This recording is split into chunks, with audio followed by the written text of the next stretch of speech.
Hi, my name is Ruiz from Group K, and today I'll be discussing about what is the intellectual revolution in Africa all about. But before that, based on my research, let's talk about the two major revolutions that shaped the society. And also, based on the information I have gathered, these are the two major African revolutions. The first one is the Algerian Revolution or Algerian War in 1954 to 1962. The revolution started at November 1, 1954 and ended on March 19, 1962. The location of the war happened at French Algeria, and the result of the revolution was the start of Algerian independence. The territorial changes independence of Algeria from France. The Algerian War, also known as the Algerian Revolution or the Algerian War of Independence, and sometimes in Algeria as the War of 1st November, was fought between the France and the Algerian National Liberation Front from 1954 to 1962, which led to Algeria winning its independence from France. The second one is Angolan War of Independence or Angolan Revolution, 1961 to 1974. The Angolan War of Gold in Angola, the Luta Armada de Libertação Nacional, began as an uprising against forced cultivation of cotton, and it became a multi-faction struggle for the control of Portugal's overseas province of Angola among the three national movements and a separatist movement. The war ended when a leftist military coup in Lisbon in April 1974 overthrew Portugal's Estado Novo dictatorship, and the new regime immediately stopped all military action in African colonies, declaring its intention to grant them independence without delay. Now that we have an idea of what is African Revolution, we can now talk about what is the intellectual revolution in Africa all about. These studies were followed by histories of religious ideas and social dissent. Historians have since offered varying descriptions of Africa's intellectuals. For some, Africa's colonial intellectuals were mostly missionary-educated literati, while others emphasize Africa's rural intellectual history and the importance of studying homespun or vernacular historiographies. African epistemologies and knowledge production have also remained a central concern in study of African intellectual history. Who are the key figures in the revolution? These are the key figures who contribute to shape the society and also African nobles, many whom wrote for the African Writers series, filmographers, and poets during the same period. They all worked to imagine the possibilities of a post-colonial world.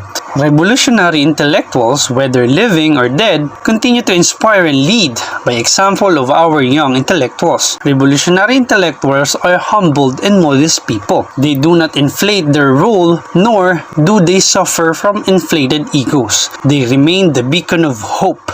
The third question of the objective to understand what exactly happened during the scientific revolution in Africa.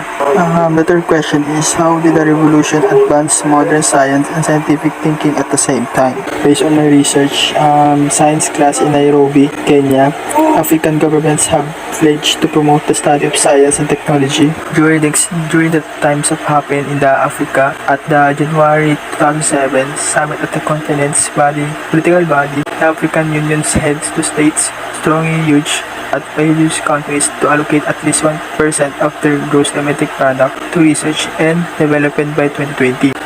They also pledged to revitalize African universities, many of which have declined due to dwindling support over the last few decades, and promotes the study of science and technology by young people.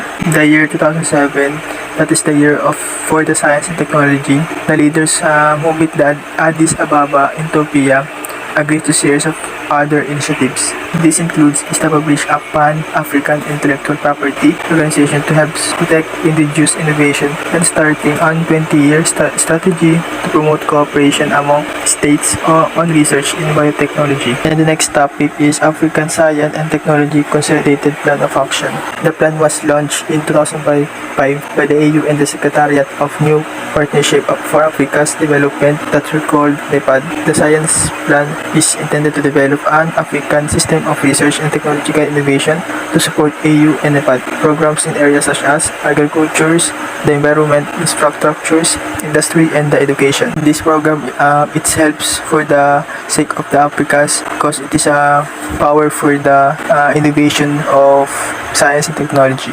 In order to succeed the science and technology in Africa, we have there is garment factory in Botswana. That is smaller technological processes are key to improve the industrial productivity. This plan includes research project in 12 clusters, each of which has specific purpose. This include conserving and sustainably using biodiversity, developing biotechnology, securing and using Africa's indigenous knowledge, building a sustainable water and energy resources, combating drought and desertification, building engineering capacity for manufacturing, and adopting new information technologies. This plan reflects growing sense of urgency in Africa about using science and technology to help spur the industrial and agricultural productivity, sense food security, control diseases, provide clean water, and preserve the environment. This is the science-led development.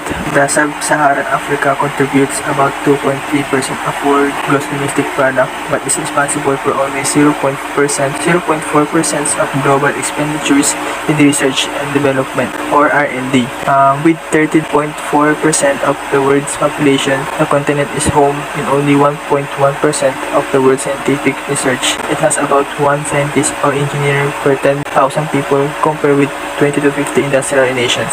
So these are the revolution, advanced modern science and scientific thinking at the same time in the country of Africa. Hello everyone, I am Amelie Labrada and I will going to talk about the controversies that met the African Revolution. According to my research, the most serious challenges hindering the development of science and technology in Africa include a steady decline in funding, brain drain, inadequate infrastructure, insufficient level of literacy, and shortage of women in science. Also, links between industry and science and technological institutions are weak. As a result, research findings are often not used by a local industries, particularly small and medium-sized enterprises. According to Mr. Agong, the director of the Nairobi-based African Academy of Science, he stated that declaring the Year of Science Innovations is an important beginning, but will require strong backing so that good showcases and practical scientific work is brought to the people's attention. He also added, it will take a long time for the government to plan, commit, and allocate funds to support this cause. In the meantime, the community in Africa continue to innovate and to adopt technologies to meet their own local needs. Just like in Mali, villagers developed a hand-operated device to shell groundnuts. Made out of concrete, wood, and scrap metal, it cost the equivalent of $10 US. Unlike more expensive shellers that requires more than one person to operate. According to Mr. Adulayi Jani, Executive Secretary of the Addis Ababa-based UN Economic Commission for Africa, or ECA, the quality of science and engineering education is also declining, in part due to lack of money and infrastructure such as state-of-art labs and technology center. The AU acknowledges that the lack is not a primary the result of limited funding, but of a lack of appreciation for the value of such investments. According to the reports of AU, return on investment in science and technology is not appreciated by policymakers and even African industry. When the African leader met Addis Ababa, he said that even during this summit, we had to call upon the experts to put out the importance of science and technology so that even those among us who have not yet understood very well how imperative it is to develop science on our continent can now also accept this task. He also added, it must be made clear that without the commitment of the leadership, there can be no scientific and technological development in our continent. And that's all for our presentation about the African Revolution. Thank you and keep safe everyone.